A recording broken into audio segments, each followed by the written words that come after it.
ಮಂಡ್ಯದ ಕೆರಗೋಡ್ನಲ್ಲಿ ಧ್ವಜ ಸಂಘರ್ಷ ವಿವಾದಕ್ಕೆ ಸಂಬಂಧಪಟ್ಟಂತೆ ಮಂಡ್ಯದಲ್ಲಿ ಸಚಿವ ಚಲುವರಾಯಸ್ವಾಮಿ ಆಕ್ರೋಶವನ್ನ ವ್ಯಕ್ತಪಡಿಸಿದ್ದಾರೆ. ಮಾಜಿ ಸಿಎಂ ಎಚ್ಡಿಕೆ ವಿರುದ್ಧ ಸಚಿವ ಚಲುವರಾಯಸ್ವಾಮಿ ಗುಡುಗಿದ್ದಾರೆ. ಧರ್ಮವನ್ನ ಬಳಸಿ ರಾಜಕೀಯ ಮಾಡ್ತಾ ಇದ್ದಾರೆ.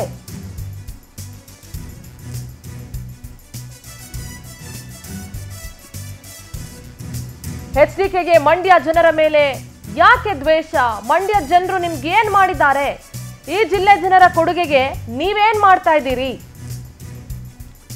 ಮಾಜಿ ಸಿಎಂ ಕುಮಾರಸ್ವಾಮಿ ಅವರಿಗೆ ಚಲುವರಾಯಸ್ವಾಮಿ ಅವರು ಪ್ರಶ್ನೆಗಳ ಮೇಲೆ ಪ್ರಶ್ನೆಗಳನ್ನು ಹಾಕಿದ್ದಾರೆ. ಈ ಜಿಲ್ಲೆ ಜನರ ಕೊಡುಗೆಗೆ ನೀವೇನ್ ವಾಪಸ್ ಕೊಟ್ಟಿದ್ದೀರಿ? ಪ್ರತಿ ಮಾತಿನಲ್ಲೂ ಕೂಡ ಚಲುವರಾಯಸ್ವಾಮಿ ಅವರು ಕುಮಾರಸ್ವಾಮಿ ಅವರನ್ನ ತಿವಿದಿದ್ದಾರೆ. ಮಂಡ್ಯದ ಕೆರೆಗೋಡ್ನಲ್ಲಿ ಧ್ವಜ ಸಂಘರ್ಷ ವಿವಾದ ಏನ್ ನಿನ್ನೆ ಲಾಠಿ ಚಾರ್ಜ್ ಆಗೋವರೆಗೂ ಹೋಗಿತ್ತು. ಆ ವಿಚಾರವಾಗಿ ಧರ್ಮವನ್ನ ಬಳಸಿ ರಾಜಕೀಯ ಮಾಡ್ತಾ ಇದ್ದೀರಾ, ಮಂಡ್ಯ ಜನರ ಮೇಲೆ ನಿಮ್ಗೆ ಯಾಕೆ ಇಷ್ಟೊಂದು ದ್ವೇಷ ಅಂತ ಕುಮಾರಸ್ವಾಮಿ ಅವರನ್ನ ಪ್ರಶ್ನೆ ಮಾಡಿದ್ದಾರೆ. ಎಲ್ಲ ಶಾಸಕರು, ಎಲ್ಲ ಮಂತ್ರಿಗಳು, ಎಲ್ಲ ಸರ್ಕಾರಗಳು ನಿರಂತರವಾಗಿ ಸರ್ಕಾರ ಬಂದಾಗ ಒಂದು ಯೋಜನೆ ಕೊಡ್ತಕ್ಕಂಥದ್ದು, ಒಂದು ಅಭಿವೃದ್ಧಿನಲ್ಲಿ ಕೆಲಸ ಮಾಡ್ತಕ್ಕಂಥದ್ದು ಸಹಜವಾದಂಥದ್ದು.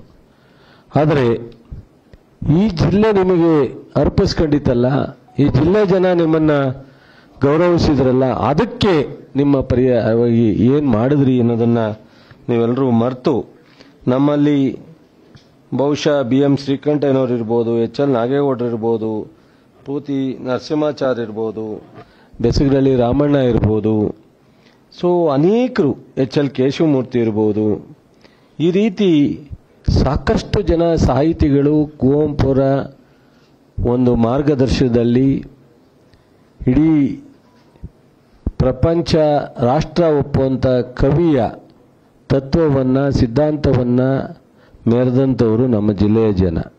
ನಮ್ಮ ಜಿಲ್ಲೆಯಲ್ಲಿ ಜಿಲ್ಲೆಯ ಬದುಕು ಸ್ವಲ್ಪ ವ್ಯತ್ಯಾಸ ಆದ್ರೂ ಸ್ವಾಭಿಮಾನ ಮತ್ತು ಗೌರವ ವಿಚಾರದಲ್ಲಿ ಈ ಜಿಲ್ಲೆ ಇಡೀ ರಾಜ್ಯಕ್ಕೆ ಮಾದರಿಯಾಗಿರ್ತಕ್ಕಂಥ ಜಿಲ್ಲೆ. ದಯವಿಟ್ಟು ನಿಮಗೆ ವಿನಂತಿ ಮಾಡ್ತೀನಿ,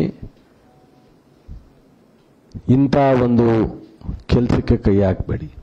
ನಿಮ್ಮ ಪಕ್ಷ ಜನತಾ ದಳ, ಜನತಾ ಪರಿವಾರ, ಜಯಪ್ರಕಾಶ್ ನಾರಾಯಣ ಅವರು ಉದ್ಭವ ಮಾಡಿದಂಥ ಪಕ್ಷ ಕರ್ನಾಟಕದಲ್ಲಿ ನಿನ್ನೆಗೆ ಅಂತಿಮಗೊಳಿಸ್ಬಿಟ್ಟಿದ್ದೀರ. ಎಲ್ಲ ಶಾಸಕರು, ಎಲ್ಲ ಮಂತ್ರಿಗಳು, ಎಲ್ಲ ಸರ್ಕಾರಗಳು ನಿರಂತರವಾಗಿ ಸರ್ಕಾರ ಬಂದಾಗ ಒಂದು ಯೋಜನೆ ಕೊಡ್ತಕ್ಕಂಥದ್ದು, ಒಂದು ಅಭಿವೃದ್ಧಿನಲ್ಲಿ ಕೆಲಸ ಮಾಡ್ತಾರೆ.